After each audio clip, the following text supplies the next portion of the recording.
and welcome to the Leading Lives podcast.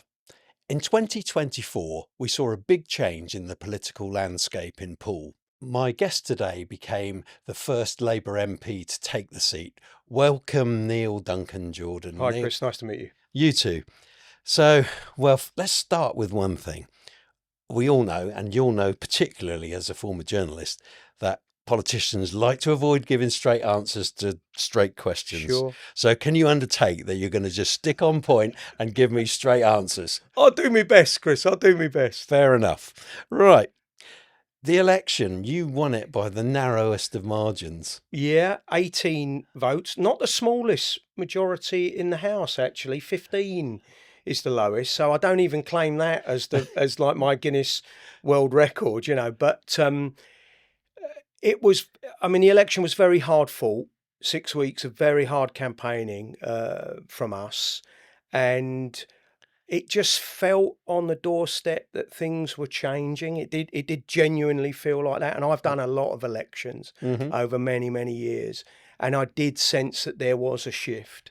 People who had traditionally voted one way were prepared to give somebody else a chance. Yeah. And I think we saw that. I didn't expect it to be quite as close as 18 votes. How did you feel when those recounts were going on? Well, I'll give you an inside view. So the first recount, I was winning by 86. So I thought, okay, this is looking good. My opponent obviously asked for a recount, which is perfectly within the rules and within their right to do. It's very close. 86 is not very many. When the next count came in, I was winning by just 6 Really, votes. 6? Of course, they then said they wanted another recount because they'd already knocked 80 off. They thought they could knock another 80 off. However, the next recount went up to 18. Oh, right. So rather than go down even more, it then went back up. They then asked for another recount because they still felt they were in with a chance. And the next recount made it 18 again.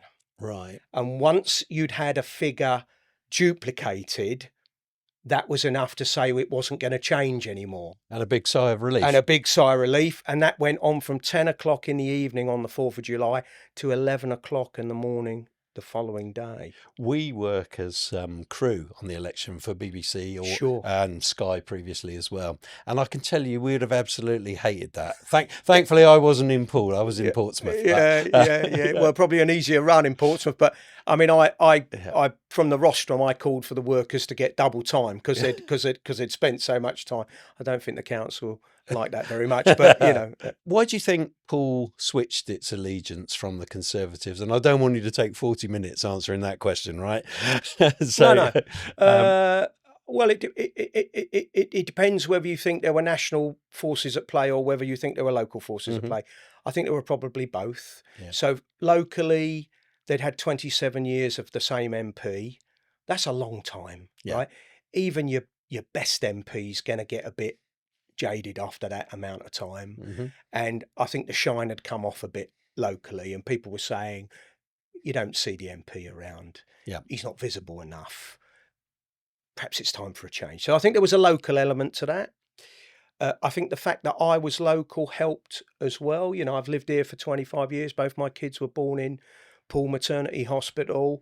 I walk my dog on Hamworthy Beach, all of those sorts of things. So you're very visible. And also not one of these candidates that had been parachuted in from London, which happens. All parties do it. It's not just the Labour Party.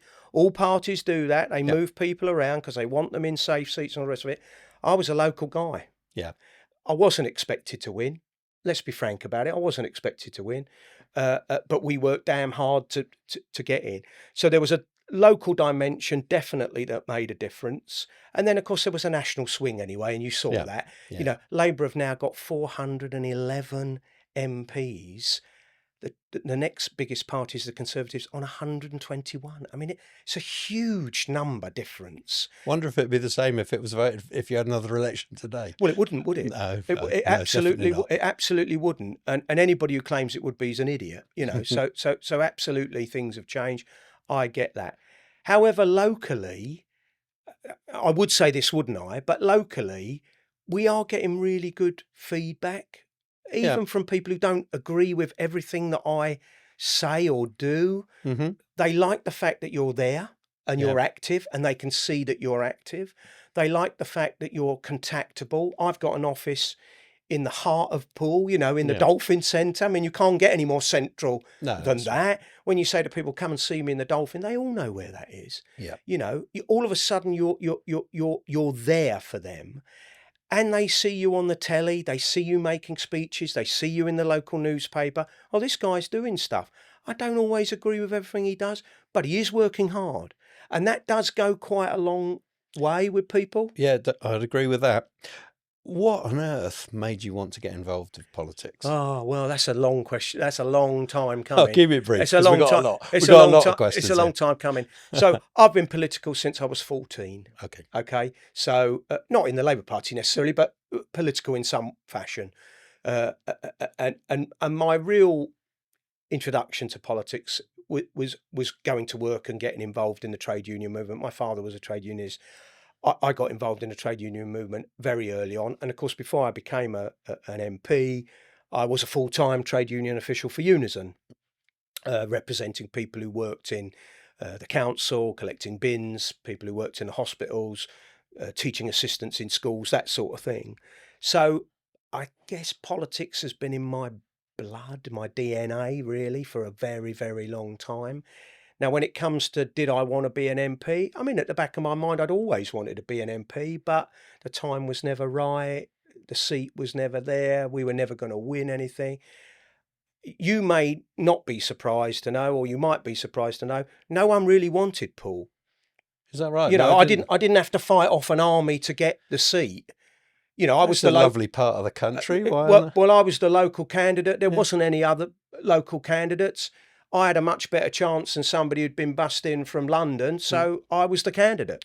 But you hear of these seats around the country, your Manchesters, your Liverpools. 20 people are going for that. So they're fighting each other off to get. That just wasn't the case here. What do you think are your key responsibilities particularly to the people of Poole? I've made some pledges, and I'll go through those. I mean, firstly, to be accessible and to listen to people. So every Friday I run a surgery. That's unusual. There aren't that many MPs who run a weekly surgery. Traditionally, they're once a month or whatever. So I'm sort of out there on quite a regular basis listening. Where we can, me and my office will take forward their cases. So that might be a case about a housing problem they've got, might be a visa problem, might be something their kids have got a problem at school, all of those sort of things, irrespective of who they are, irrespective of whether they like me, whether they voted for me, we're working on their behalf. So there's that level of responsibility. We're their voice. And for some of these people, a letter from me will open the door for them. It will get things moving. Right. Doesn't mean you get the answer you want, but you get an answer. And before, you've been banging your head against a brick wall and no one will talk to you. The minute the MP steps in, things move. They do. They just do. Yeah, I understand that. So that's number one. So it's like an advocate, really, for local people. Number two is there are sort of bigger issues on the national stage. And as the MP, you have the opportunity and the platform to try and make a difference. Now, I'm a backbencher. I'm not a minister. I'm not in government. I'm not in the cabinet. I haven't got power in that sense. But you do have a platform that you can get up and raise issues of concern. So, people come to me in my surgery with concerns. Next week, I might be able to get up in Parliament and raise those concerns. Not giving their names and numbers, No. but the gist of it. Well, that's a huge power to be able to do that and to try and make things better for people. Yep. So people come in and say, this is not working. This system isn't working, whether it be housing or benefits or whatever it might be. Can you do something about it? If we think there's something in that, we'll raise it. I'll raise it. As a backbencher, you've only got limited sway, if you like, Yeah, haven't no, you? absolutely. So how do you make sure that your voice is heard by those that have got perhaps a bit more power in the party? So, I mean, I don't know how much you know about how government works, but because I'm in the party that is in government, I have a slightly better access to ministers than if I were not in the same party as government. So there are regular meetings with the department going on. So if I had a housing issue, when the housing meeting comes up, I can go to that. The minister's there right in front of you. You can raise it. If you don't get an answer, then you'll get a written answer afterwards. You can go and have private meetings as well as these more public ones. You can raise questions in the House directly, which I have done on numerous occasions. You get written responses to that. You can ask written questions, which you get written responses to. There are lots of sort of levers you can pull to try and get answers to the questions that you're raising. How do you impact change? One person's not going to do that. No, of course not. So you have to find allies. So if you wanted a change in the law on anything, on any issue that you're talking about, you try and form alliances, not just with people in your own party, but across the House as well. So there might be people in other parties who share your view about the environment or transport or housing or whatever it might be. And you try and find out where those people are. Can you work together with those other parties? There are all-party parliamentary groups, of which I'm on a large number. They've all got a mix of It's politicians interesting that you say that you work together, though, because, you watch anything like from the House of Commons and you just see, all this arguing across the House. It's theatre, really, isn't it? Yeah, it's rubbish, Yeah. actually. I mean, so there's a modernisation committee at the moment that's sitting, which is looking at ways in which we can improve process and procedure in the House of Commons.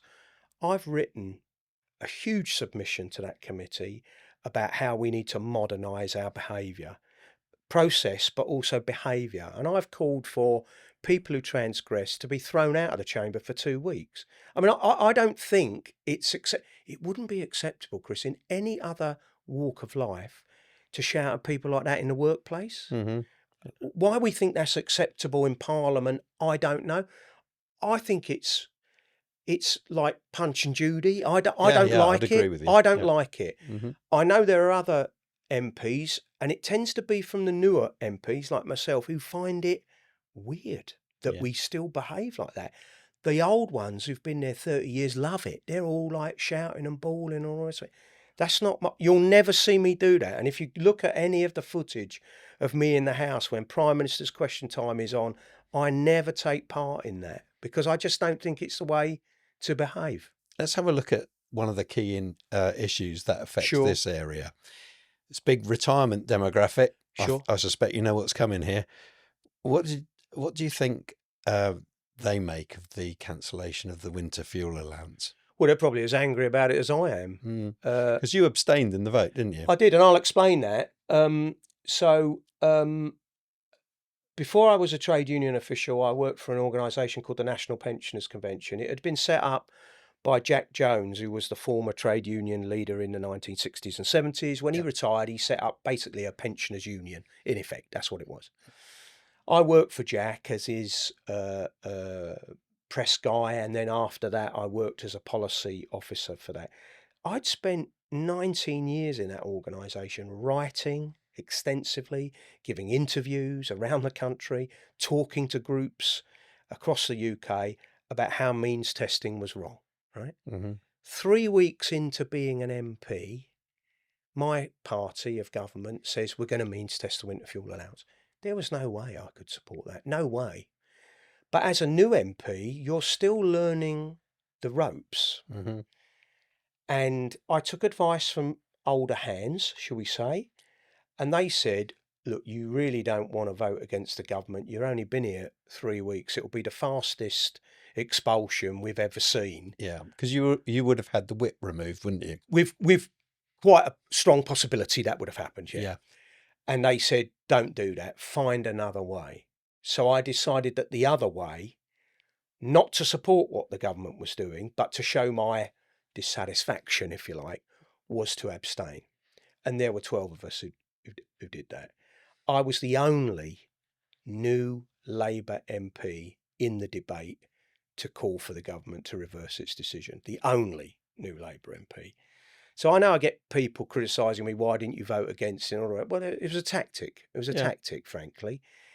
If that were to happen again, now that we've had 9 months or 12 months or however long, I'm in a slightly different position now. What would you do now? Well, I definitely wouldn't vote for it again, that's for sure. So I wouldn't be voting with the government, that's for sure. No, but would you be brave enough to vote against? If it were a government motion, I would vote against it. If it were an opposition motion, I would abstain. Okay. Because there are the ways in which you look at who is bringing what it is that you are debating. Yeah. When it's the government, it's a serious piece of legislation. Right. When it's the opposition, nobody expects it to win anyway. Right. So it's a bit, especially with your majority. It's a bit irrelevant, frankly. Okay. And I say that for any party that was in opposition, it would have been exactly the same if Labour were in that place. What do you think you've achieved in the 9 months? 9 months, yeah. What have I achieved?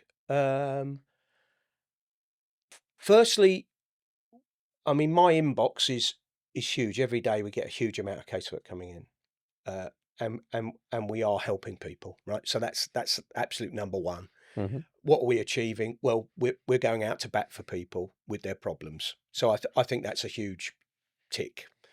I think the second tick is people have now got an MP that they probably know what he looks like, or they can probably get hold of him pretty easily if they want to.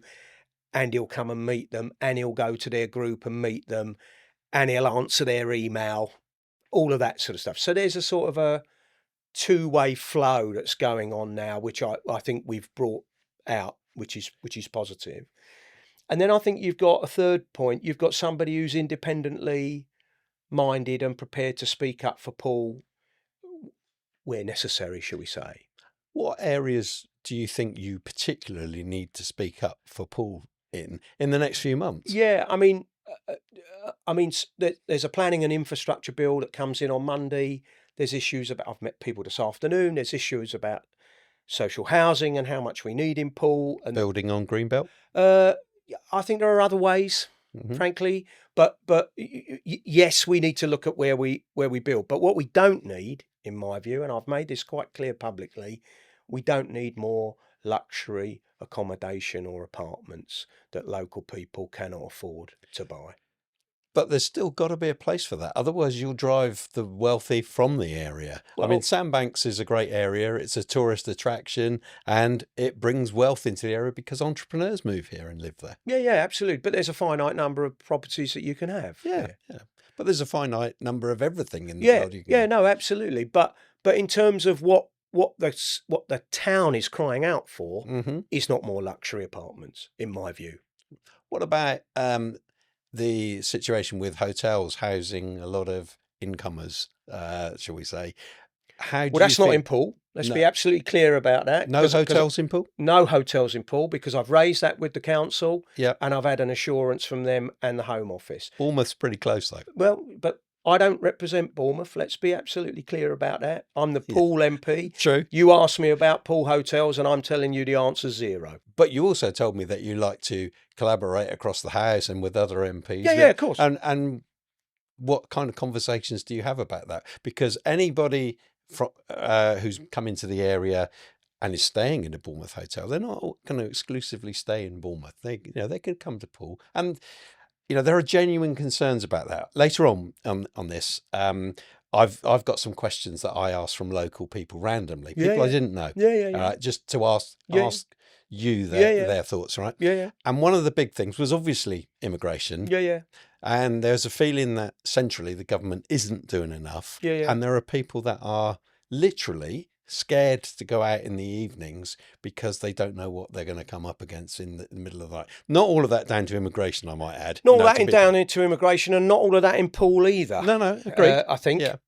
So I do get a lot of feedback. But it's BCP Council. It's I know you were the MP locally. For I always say that the P should come first in the BCP, and obviously the Bournemouth MPs and the Christchurch MPs don't agree with me. But just to pick up on that before we go back to your other point about immigration, it's very clear when you go knocking on doors, a lot of Poole residents think the BCP experiment has not fared Poole well. Yeah, I hear that a lot, actually. I do too. Yeah. I am very supportive of a Poole Town Council to try and bring more decision making closer to the town and less further away, if you know what I mean. In the Civic Centre?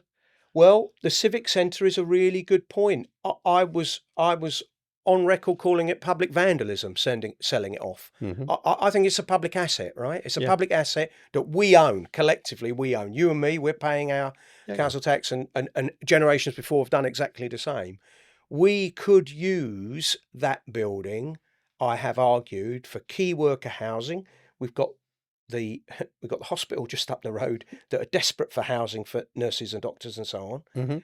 For businesses to use as hubs. I'm in a hub myself in the Foundry, in the Dolphin. It works really well. There's a scope for more of that.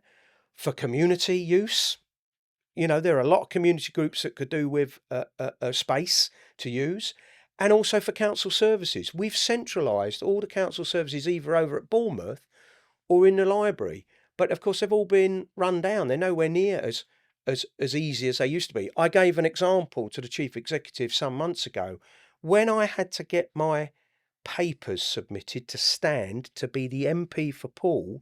I had to take them over to Bournemouth, which is a bit crazy, isn't which it? is not right. No, I agree. He said it shouldn't have happened. Well, it did happen. Okay, so I mean that's just a very tiny example of how we've lost our identity. Oh, you'll have to go to Bournemouth for that. Well, I don't live in Bournemouth, do I? And I don't want to be the MP for Bournemouth. So why am I having to go and take my papers over there? So there are these sorts of things that we need to address. And I think the Civic Centre, I know it's up for sale at the moment. They're market testing to see what the rate is that they'll get for it. But part of it is, of course, listed. You'll probably realise that. The front part of it is listed anyway. And it is a fantastic building if you've ever been in it. Many times. But now it's sort of looking tired and run down and abused, isn't it? Windows broken and all that sort of stuff. That's an asset that we're letting go to waste. Let's go back to the immigration question though. So, what do you feel that the situation is? Is it overblown? So if you take the official figures, we are starting to deal with immigration more than the press would have you believe. In what ways? Well, number-wise. So just on the sheer numbers being deported, numbers being processed are much higher than if you read certain newspapers, you would think millions are coming in and everybody's staying. That isn't the truth. That isn't the truth behind the figures. So there's a sort of a mismatch between what the public think is happening and what is actually happening. But it's still costing a lot of money, isn't it? Yeah, it's costing a lot of money. And these are serious global problems.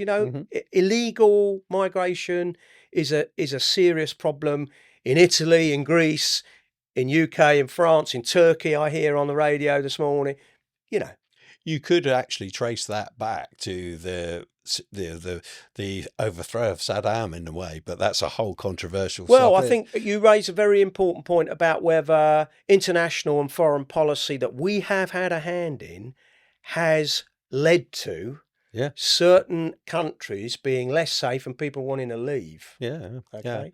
Under Tony Blair, I think he was the one who, So I was against the Iraq War and I went on the march along with millions of other people, but it didn't stop him. But, Yeah. I went to the Foundry and you gave a short speech. At the Spark, launch. That's right. And you, if I can quote you or paraphrase you at least, I didn't get a chance to speak with you that night. No. You said that you didn't always agree with Rachel Reeves. Do you think that she should be Chancellor? Should she be Chancellor? I don't try to get into the personalities of this.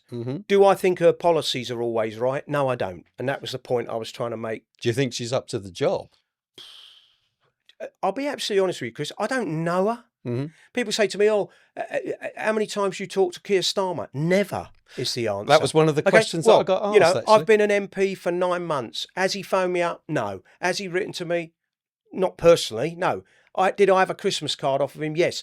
Did everybody else have a Christmas card off of him? Yes. That's quite staggering leadership there. I mean, he's the leader of our country. Yeah, he's, in my opinion, and there's nothing to do with party politics here.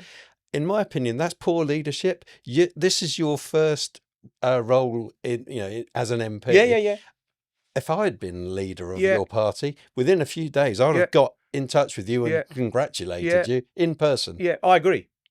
I mean, I think I would have done that too. So that reflects really badly, in my opinion, on the Prime Minister. And It's not a style of leadership that I would have adopted. yeah, I'm quite staggered by that, actually. Well, people often ask me, Yeah.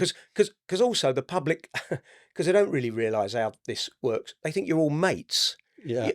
We don't even see each other. I mean, so Yeah, but there's I No, don't see but all I'm the just- people who work for me, but but- you're still a good leader. yeah. No, what I'm trying to say is they think you're sort of bumping into each other in the coffee rooms. You're not. You're not. No. These people are not there. Keir Starmer comes to the House once a week to do Prime Minister's Question Time for 45 minutes. That's when I see him. Mm-hmm. So there's a good chance, actually, because I film a lot of news and a lot of politics over the years. I've probably spent more time with the Prime Minister than you have. Well, you might have done. Maybe not with Keir Starmer. No, but with previous a one. Prime Minister. Yeah, absolutely. Yeah. In the lead up to the general election, you said, the Conservatives have run out of ideas. They've battered the economy and we're all now paying more. Yeah. Since you came into power, we're paying more still. And, more in terms of taxation, and there's more to come in April. So how does that reflect on the government? So certain taxes have gone up. Mhm. You're absolutely right. Other taxes have not gone up. Mm-hmm. Have they gone down? Well, no, they've stayed the same, haven't So they? we're paying more overall. So in terms of what the previous government had done, we had more tax rises under the Tories under the 14 years than we'd seen ever before. No. History. Well, We're dealing with the here and now. yeah, we are dealing with the here and now, but you can't say we start from zero, because we never start from No. zero. It's a compound, isn't it? Mhm. You add on each time. Would I have had I been the Chancellor? You asked me about Rachel Reeves. Had I been the Chancellor, would I have made the same sorts of policy decisions that were made? I think it's quite easy for me to say no, I would not have made some of those changes, right? Yeah. I wrote an article last week for sort of Labour magazine calling for various tax changes, right? Mm-hmm. They're not the ones that Rachel Reeves is going to introduce. What do you think she's going to introduce? I'll give you another example of why I can't answer that. Okay. I went into the chamber 3 weeks as a new MP and sat in the gallery to watch her make a statement. She made a statement on means testing the winter fuel allowance. I did not know that was coming. Right. I turned to my colleagues who were, sitting with me, Labour colleagues, and I said, this is a disaster. In fact, I was a lot ruder than that, but I'm not going to say what I said. And they agreed. And people think that you all know this stuff is coming. I didn't know that was coming. Right. So when you ask me, what do I think she's going to do? I could take a punt, but I genuinely don't know. That's fair. Because I am not told. Now, you could ask, well, do the Cabinet know? They probably do. But I'm not in the Cabinet, so I wouldn't know. But lower down than that, does it filter? Well, it didn't on that occasion. It didn't on the winter fuel announcement. Are there other announcements that filter down? That's not been my experience in the last 9 months. So when you watch it on telly, you're hearing it exactly the same time as I'm hearing it. So do you think that's how government should be run? It appears to be how government has been run for a number of years, from what Cross parties. Party, from what I can gather, talking to other, because I talk to Conservatives, I talk to Liberal Democrats, I talk to everybody really. None of them say, oh yeah, everybody would have known everything. No, they all operate in the same sort of way. If you're asking me, is that a good idea? Probably not. But I mean, I don't think it's a Labour thing. Yeah. If you're asking me that, I think it's a government thing. I want to get on to the questions that local people ask me to ask you. Yeah. So some of this I've got to read some things out. Sure. I spoke with a single mum. Yeah. And she's a waitress, and she was literally serving me in a coffee bar, right, as the song goes. And she's struggling to make ends meet. And I said to her, if you were sat in my chair, what would you ask? Yeah. And she says, these are her words: what are you doing to help me hold down a job as a waitress, pay ever-increasing council tax, and bring up a child on her own? Yeah. So, I mean, obviously, there are increases in national minimum wage, which I would assume she might be benefiting from. Probably, I would imagine. Let's assume that. There will also be more employment rights coming down the line, which will also benefit her in terms of sick pay and things like that, if she were ever to need that. In terms of investment in childcare, I get a lot of parents talking about the cost of childcare, which I think is what she's talking about. It's an area that we're definitely looking at, but I have to give a politician's answer, because this is what I've been asked a lot of times, and I asked the minister, and this is what they tell me. It's going to take time. That's what they tell me, right? And I can't pull a lever and make it fixed on Monday. That's not, I don't have that sort of power, which we've discussed. In terms of her council tax, local government finance is a mess, and it has been for decades, right? Let's be frank about that. Council tax was done in what, 96? It probably bears no relation now to the property value of a house. Should it? Well, I mean, it depends whether. I mean, our rateable value was always based on that, wasn't it? Are we open? Am I open to looking at a new way of funding local government? Yeah, I'm open to that. Do I have an answer about how we do that? No, I don't have an answer to that. Is it a controversial issue that would take years to get through? You bet it would. So yeah, I mean, that bit I can't fix. What I do know is that local government, not this year, but afterwards, is going to get a 3-year settlement from government. So it's the first time in a very long time that they will have an agreed longer term funding stream coming through. So they'll know exactly what they've got coming. We move away from the annual dash for, budgets and so on.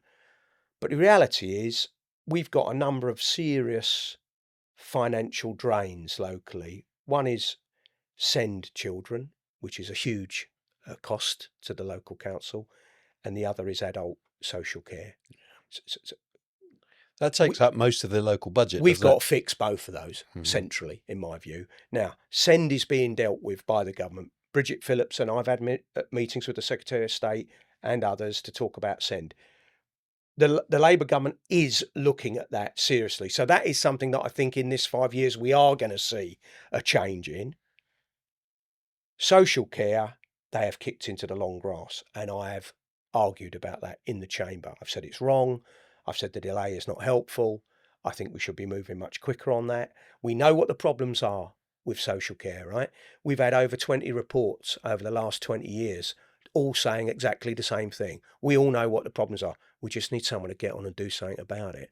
And having another commission, which is what the government has done, is going to kick this into the long grass. I'm not in favour of that. So if we could fix that and we could fix send, then we might be able to look at council tax bills being slightly more palatable than they are at the moment. It's interesting that you mention about kicking things into the long grass and meetings, and therefore that segues really nicely into my next question that I was given. Should we have a Department of Government Efficiency like they have across the pond? With Elon Musk. I mean, I'm not a fan of Elon Musk or Trump, as you could probably imagine from my political background. Should we have I mean, look. And if we did, by the way, obviously not, you wouldn't want Elon Musk. Who would you want to lead it up? God, who knows? I don't know. Let's just take it a step before. So government, like a lot of big organisations, is inefficient, right? So the NHS is inefficient. Large companies are inefficient. We just know that. A government is inefficient. Yeah, it spends money, sometimes correctly, sometimes incorrectly. We only need to look at what happened in COVID. We were throwing money away. A lot of that was wasted. We are going to try and get some of that back. So there are inefficiencies. You're absolutely right.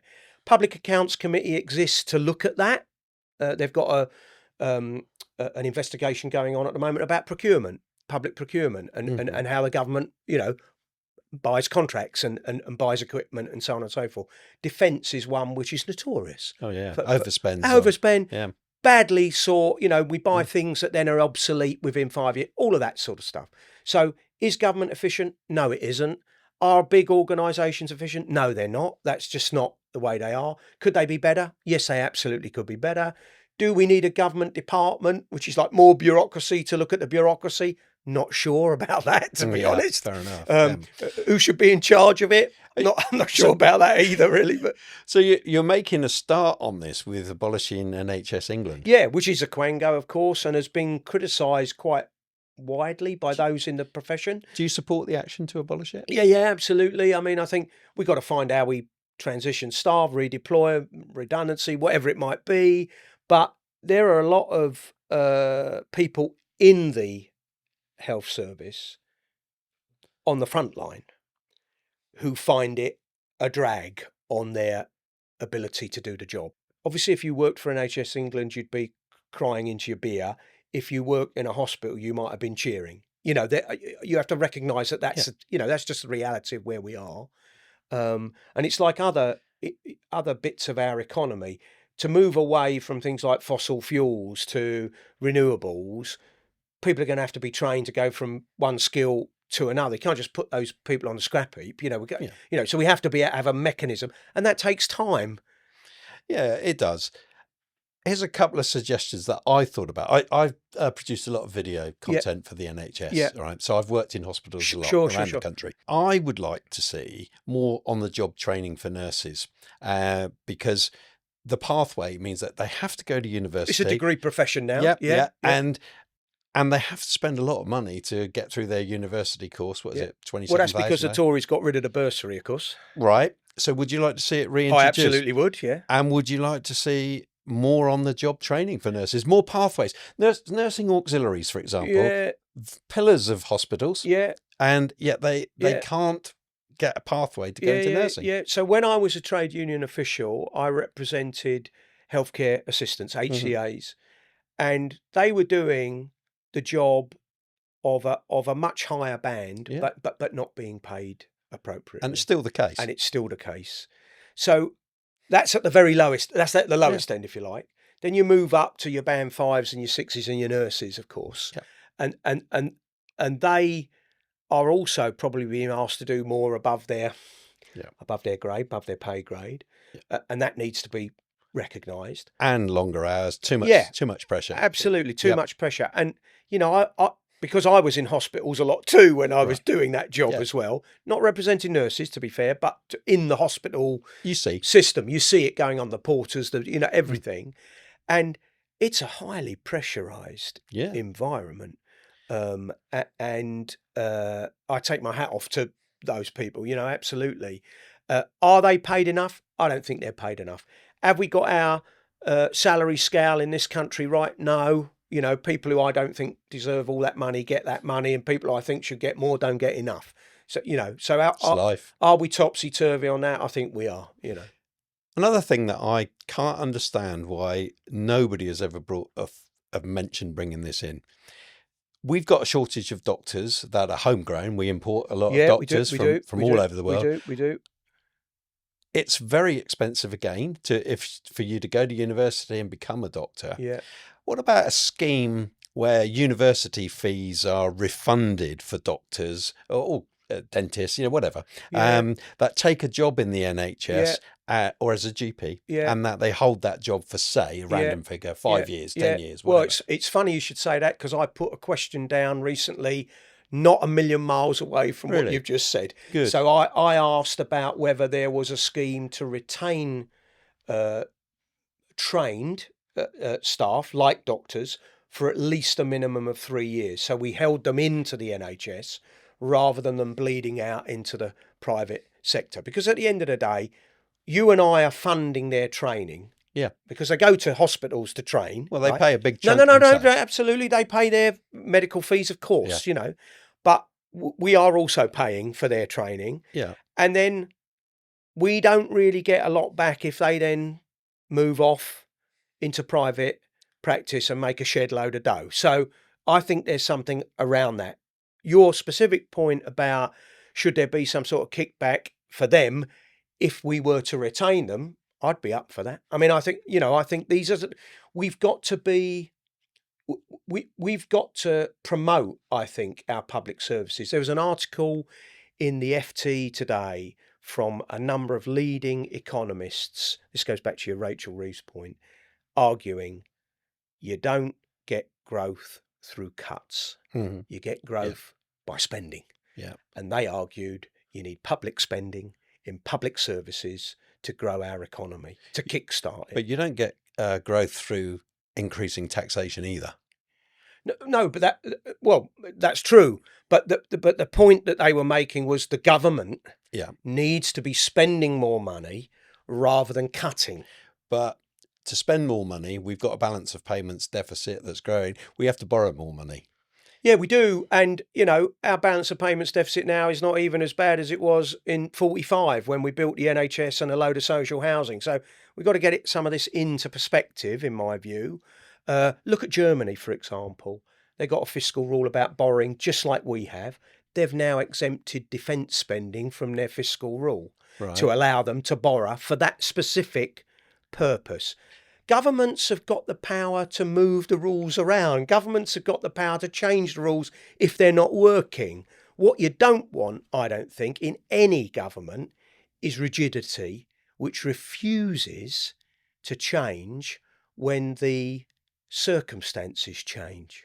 So if you've got somebody who says, well, I said this 5 years ago and I'm sticking to it, and there's nothing that can happen that means I'm going to change my mind, that's not a great place to be, in my view. Okay. Next question that came in, and we've kind of touched on this, well, we've covered it, but I'm going to ask it anyway. How do we streamline red tape? So how do we do it? How do we streamline red tape in the public sector without us becoming like Venezuela? Well, I mean, or America. I think there's a big difference between Venezuela and America. Let's just go to America because they're probably a better comparator than Venezuela with this country. So, for example, I heard this morning that Trump has taken over the education service and abolished it so that now each state does its own thing. And I mean, this is like... But we're not talking about him. No. But it's a process. It's a process. You're talking about how do you streamline. Yeah. He thinks he's streamlining. I don't think that's great. People talk about regulation. Regulation is often there to protect people. It's often there to make sure that the market doesn't abuse people. So not all of this is bad. It's like people say, oh, health and safety gone mad. There is a certain level of health and safety training and regulation that we absolutely need. Of course. Otherwise, we'd still have kids up chimneys. So let's not be stupid about this. No, but it's a balance. Yeah, and I don't think the question is stupid, and I'm not saying... No, I wasn't saying that. How do we streamline it? You've said how we don't streamline it, but how do we? You've mentioned yourself, NHS England, right? It's a quango that doesn't really have a purpose. It's been got rid of.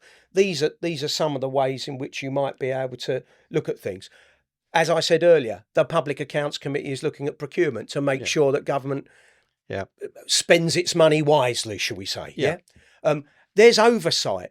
Of course, there's oversight in Parliament all the time about how expenditure is carried out and whether it's done in a good way. I mentioned earlier, we've now got a commissioner who's looking to get back COVID money that was misspent. Does that include the loans that were a bit spurious? It includes all of those backed loans and all of that. Yeah, all of that. That'd be interesting to see how that goes. So that's an initiative that was set up in the first 6 months. So let's hope that brings in some billions. Yeah. This one's a bit personal, I'm sorry, but it's a question that I was asked. Sure. Why did you put a wreath commemorating COVID on a war memorial? Yeah. Was that an appropriate place to put it? I don't know is a simple answer. I mean, we couldn't think of anywhere else to put it. Okay. Is the honest answer. Would I put it there next time? Probably not. I'd have to find somewhere else. Was I trying to be offensive? Of course I wasn't trying to be offensive. I mean, the whole thing was about trying to... mark those who we lost and are still suffering, I hasten to add, from COVID. Certainly, yeah. Where else, I mean, I'll ask you the question, where else in Poole could you have laid that and not caused offence to anybody, perhaps? Anybody. I don't think you can do anything in life without causing maybe some the offence. Hospital could have been. I think that's... Could have been. Yeah. And I take that on the chin, absolutely. But I'm not going to say I was wrong to do the thing, because the thing was right. Laying the wreath. Laying the wreath was absolutely right. Yeah. It was a national day of reflection. You're the local MP. It's appropriate that you mark a national day of reflection. Just like I went to the Holocaust Memorial Day as the local MP at the Lighthouse. Yeah. These are things that your local representative is expected to do. Sure. Right? Shall we put it down as one of those lessons learned, if you like. Yeah, no, and No, I absolutely agree with that. Okay. And would I do it again? Probably there. No, but I would say this. I don't think I should be criticised for trying to do the right thing, Okay. right? Yeah. If I'd not done anything at all, then I think it's legitimate for people to say, well, look, he didn't even do that. I may have got the execution wrong. Yep. Okay. Right. But the intention was absolutely sincere. I think the world as a whole has got to grow up and learn that people make mistakes. Yeah. And if you've explained Yeah. it, put it to bed. Yeah, All right. yeah. Fair enough. Yeah. I'd like to ask, why are Labour constantly pushing businesses to the edge of existence? Please don't blame the Conservatives. Every decision that has been made since they have been in power, they being Labour, Yeah. has had a negative impact on small and large businesses in the area. Yep. So I understand that. I've met with a number of businesses. I've held a number of round tables with local businesses, small businesses. We're not talking about big businesses. We're talking about small and medium enterprises. Some have only got like a few staff. Some have got more. As you know, I'm in the foundry where there's a hive of activity of that. I went to meet a guy in Kingland this week to talk about business rates and the reform that we're going to do about that. So are there things that are hurting businesses at the moment? Yeah. I mean, the national insurance being the most obvious. It's not just businesses. Martin Edwards from Julia's House came in here. And he was actually in tears, very emotional over the effect on Julia's House of the NI rise. So I've worked with Martin about trying to get more support for hospices, and I've had a letter from him thanking me for that. So it's not, but let's go back to the businesses because that was the question. The NI being the largest issue. I've written to Rachel Reeves. We'll go back to Rachel Reeves again. I've written to Rachel Reeves. I haven't had a reply yet saying that I thought that increase was wrong. I thought it could have been done differently. My view was that there were larger employers who could have had a much bigger increase, and there were smaller employers who should have had a much smaller phased increase. Okay.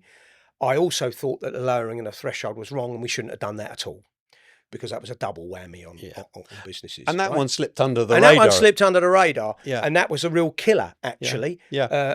And I know that because I am an accessible MP, because I am out there and I am talking to businesses and they are telling me that. So was that something I would have done? Let's go back to what would I have done if I were the Chancellor? I wouldn't have done that.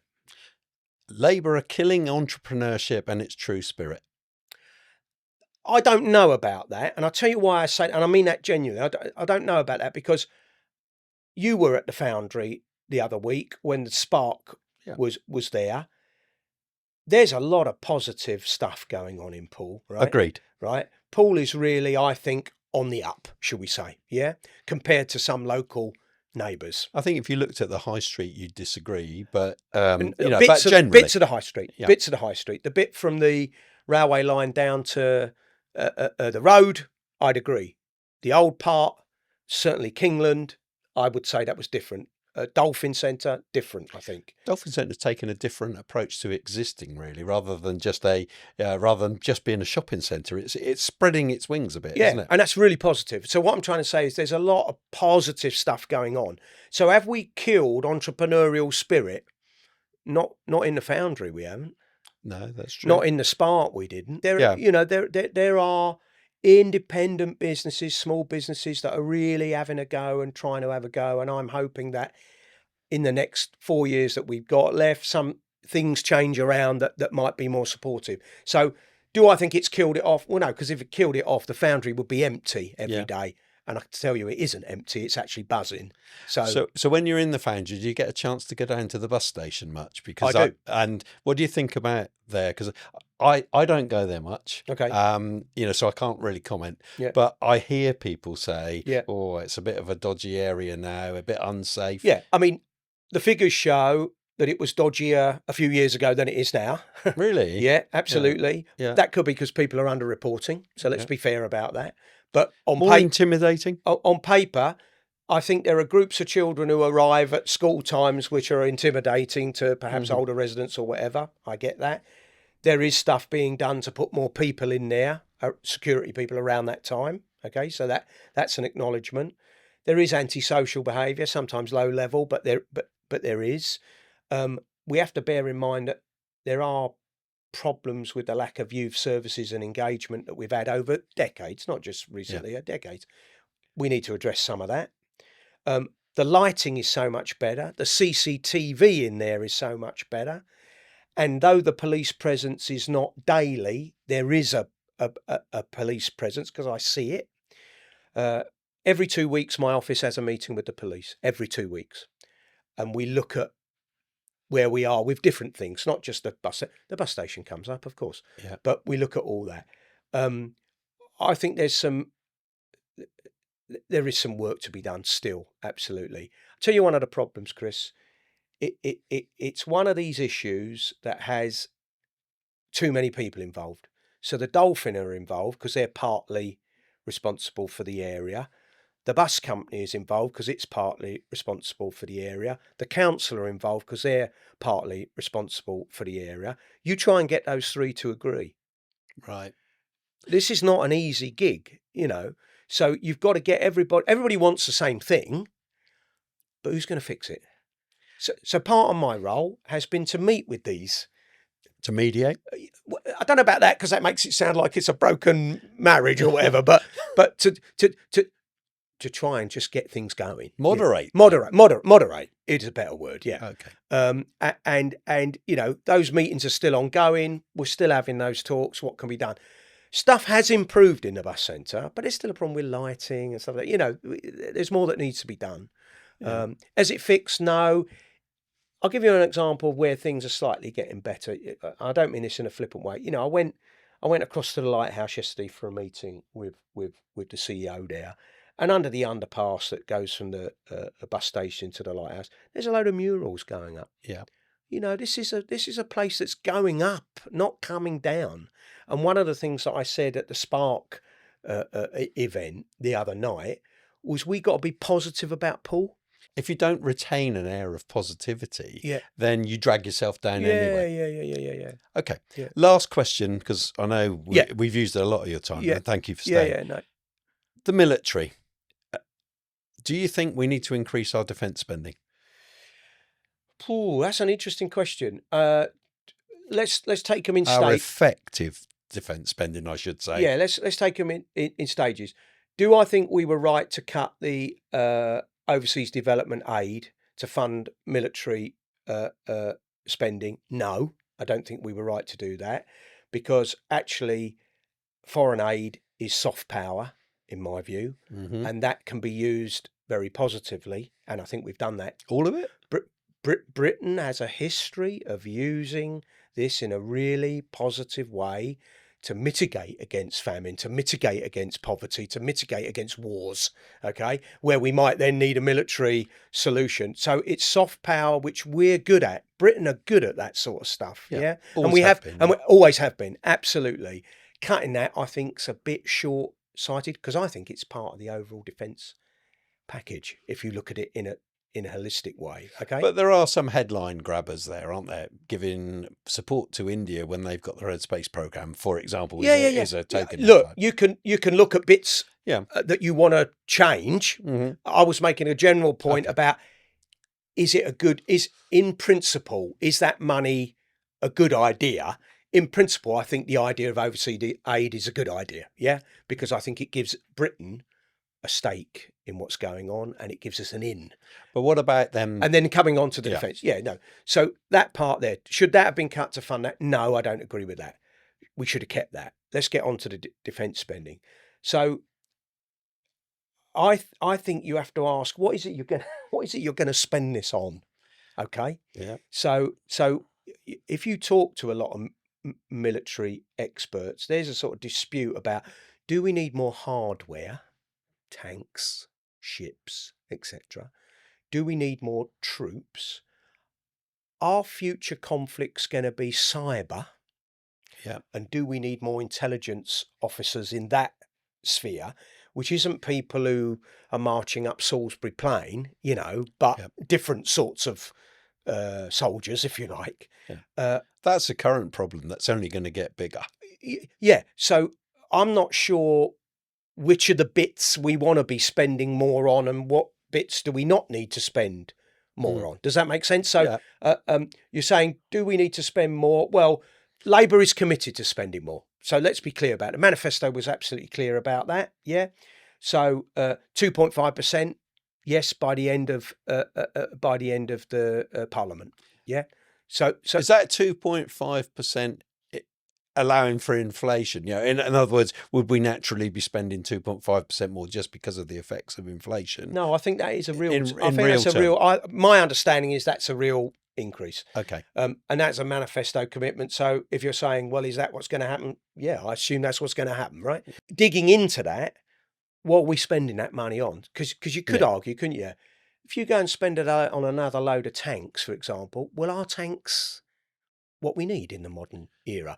And I don't know, because I'm nowhere near a military expert. And what I'm saying to you is, when you ask people who know more about this than we do, it's not clear to me where we need to be spending that extra money. Or where the money's going to come from. And one of the other issues that I have had more involvement in is things like, how are we treating veterans who come back, aren't in the military anymore, probably got mental health problems, some of them, possibly homeless, can't get employment. What are we doing about that? Have you heard of the Stronghold? I have, and I've been there 2 weeks ago, 3 weeks ago, and I met with Rob and the team. And, you know, I'm supportive of the work they're doing and so on and so forth. And, you know, a few weeks after being elected, I got the Veterans Minister down to meet some Falklands veterans in Hamworthy. So, you know, I'm sort of involved in that. And obviously I've got a base in the constituency. Yeah. Absolutely. So the veterans thing is a bit worrying, because you're asking people to commit to do various things for the country over their working lives, and then when they come out, it's not a great place to be. And we have got that wrong somewhere along the line. Obviously, the situation of veterans who served in Northern Ireland who are being prosecuted. The military's got to uphold the highest standards. We set our standards high. There are rules of engagement, absolutely, but equally, I think there are other issues whereby people were carrying out what the country asked them to do, and we need to be clear about that they're not suddenly going to get thrown into prison for, you know, doing what they were asked to do. Across the house, as he was, Johnny Mercer was obviously carrying out a lot of work in those areas for veterans as well. Yeah. It's a difficult pill for them to swallow when you consider what happened with, well, let's call them terrorists, and the IRA were doing, and that they've been let off scot-free. Yeah, I mean, look, this is a much bigger question for another day, probably. It is, yeah. But this is always hard, I think, and we're going to see this in Israel and Palestine. How do you move from a conflict to peace? Is there going to have to be some stuff that goes on, reconciliation, which is hard to swallow, but it moves you from killing each other to living alongside each other? I think it's also very pertinent to mention Ukraine. Yeah. Well, that's another example, absolutely. So will there be things that are unpalatable? Yes, probably. Is that always the case? Yes. You know, because to move from conflict to peace, that's not an easy move to make. And so, I get that people feel aggrieved by some of those things that had to go on, but maybe they were the steps that needed to be taken to get us to peace. Because actually, no one surely wants a continuation of what the 1970s were like. No, I mean, no, not in terms of that. Come on, that's not for anybody, is it? No. And Ukraine wouldn't want a continuation of this for much longer. Absolutely. And certainly Palestine and Gaza wouldn't want a continuation of what's going on. Absolutely. So we need to be absolutely clear about that, I think. Yeah. Neil, thanks very much for your time. Chris. I've really enjoyed it. I've enjoyed it too. And thank you for answering the questions directly. I do appreciate it. Okay. Well, that's it for this week's episode of the Leading Lives podcast, and join me again soon.